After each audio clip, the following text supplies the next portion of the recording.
नमस्कार दोस्तों, मैं हूं आर्यन बौद्ध और आप देख रहे हैं बिगिनर टीवी।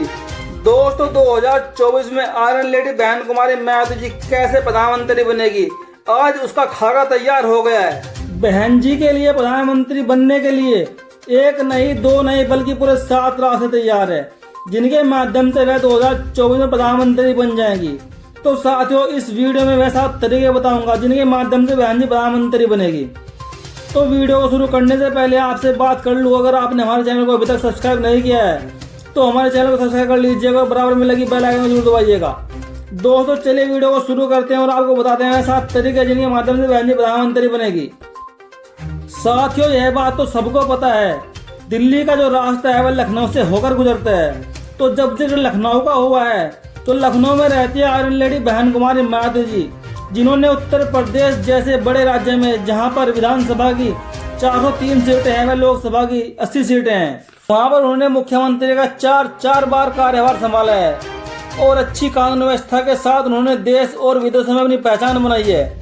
ये बात अलग है कि उनकी कानून व्यवस्था को दरकिनार करके, उनके द्वारा कार्यों को किए गए दरकिनार करके उनके ऊपर जाति का दमड़ा लगा दिया गया है कि वह दलित समाज से हैं और उनके कद को छोटा कर दिया गया है।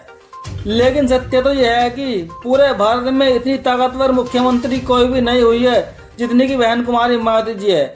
2024 में बहन जी के प्रधानमंत्री बनने का पहला रास्ता है दलित प्रधानमंत्री। साथियों, जहां बहन जी के लिए उनकी कमजोरी दलित होना है, वहीं पर उनकी मजबूती भी 2024 के लिए दलित होना है, क्योंकि आज तक आजादी के बाद एक भी प्रधानमंत्री दलित नहीं बना है। भारत में सबसे ज्यादा जनसंख्या 25% से भी अधिक आबादी है दलितों की, और दलित समुदाय का इतना वोट होते हुए भी एक बार भी देश का प्रधानमंत्री दलित क्यों नहीं बनाया गया। इसीलिए पूरे भारत में आवाज उठने लगी है। भारत में अगड़ा भी प्रधानमंत्री बन गया, पिछड़ा भी प्रधानमंत्री बन गया, लेकिन अभी तक कोई दलित प्रधानमंत्री क्यों नहीं बन पाया है। इसलिए अब दलितों का नंबर है, और जब बात दलितों की आएगी तो बहन जी से बड़ा नाम दलितों में किसी का नहीं है। तो इसलिए प्रधानमंत्री पद की दावेदार भी बहन मायावती जी है। दोस्तों, दूसरा कारण है, जब हम बात लखनऊ की करते हैं तो लखनऊ के ही पूर्व सीएम अखिलेश यादव जी का कमजोर होना।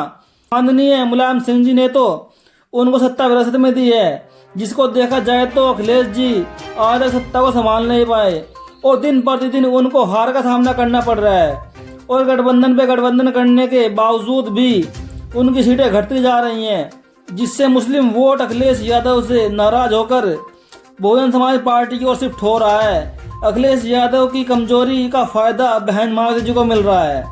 साथियों, तीसरा कारण है उत्तर प्रदेश में कांग्रेस का शून्य होना। उत्तर प्रदेश जैसे बड़े राज्य में जहां पर लोकसभा की 80 सीटें हैं, वहां पर कांग्रेस बिल्कुल शून्य है, उसकी एक भी सीट नहीं है और इन फ्यूचर एक भी सीट निकलने की कोई संभावना नहीं है, जिसकी वजह से उत्तर प्रदेश की किंग मेकर बनती दिख रही है बहन जी।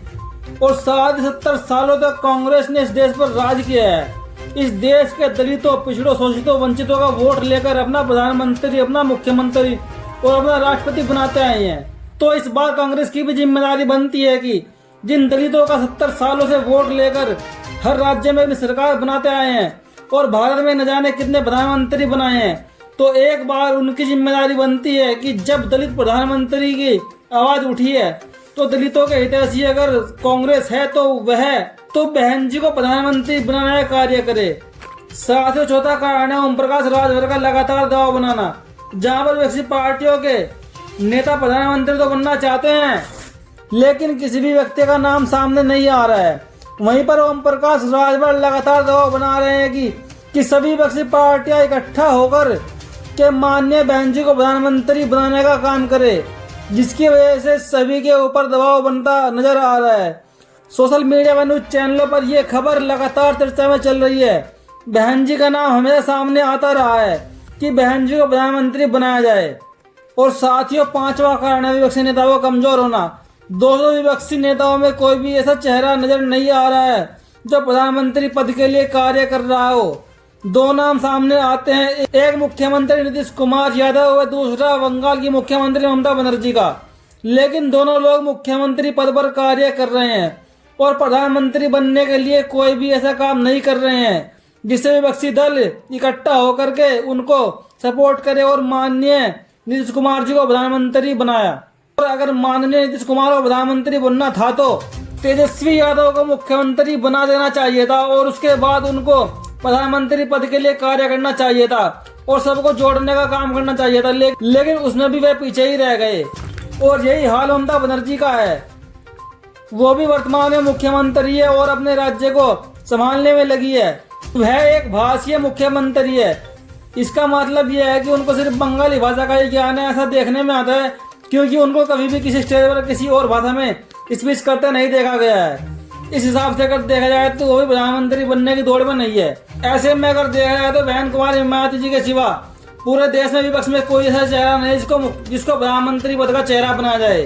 इसलिए बहन जी बहुत महत्वपूर्ण चेहरा लगते हैं जिसको प्रधानमंत्री बनाया जाए, और वो दलित भी हैं। साथियों, छठवां कारण है ओवैसी का मजबूत होना। साथियों, ओवैसी की पार्टी लगभग सभी राज्यों में मजबूती से पकड़ बनाती जा रही है और कोई भी ऐसा बूथ नहीं है जहां पर ओवैसी का वोट नहीं है।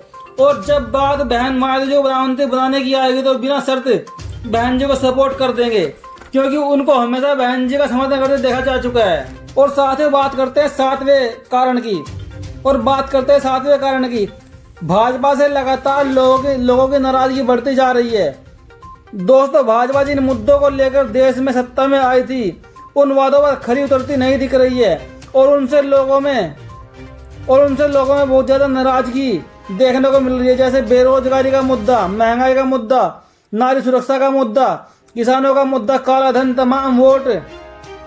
तमाम वादे जो भाजपा करके सत्ता में आई थी, लेकिन भाजपा उन पर खरी उतरती नजर नहीं आ रही है। और इसी बात को लेकर देश के लोग भाजपा से किनारा करना चाह रहे हैं। और भाजपा से किनारा करेंगे तो कोई विपक्ष भी चाहिए, कोई ना कोई नेता चाहिए जो देश को संभाल सके। तो इसी बात को देखते हुए पूरे देश में जो एक आवाज उठ रही है वो बहन जी को प्रधानमंत्री बनाने की आवाज उठ रही है। तो दोस्तों, आपका इस बारे में क्या कहना है? अपनी प्रतिक्रिया कमेंट में जरूर दीजिएगा। अगर बहन जी प्रधानमंत्री बनती है तो आपको कैसा लगेगा और बननी चाहिए कि नहीं बननी चाहिए? और दोस्तों, वीडियो को शेयर कीजिएगा, लाइक कीजिएगा, चैनल को सब्सक्राइब कीजिएगा। धन्यवाद।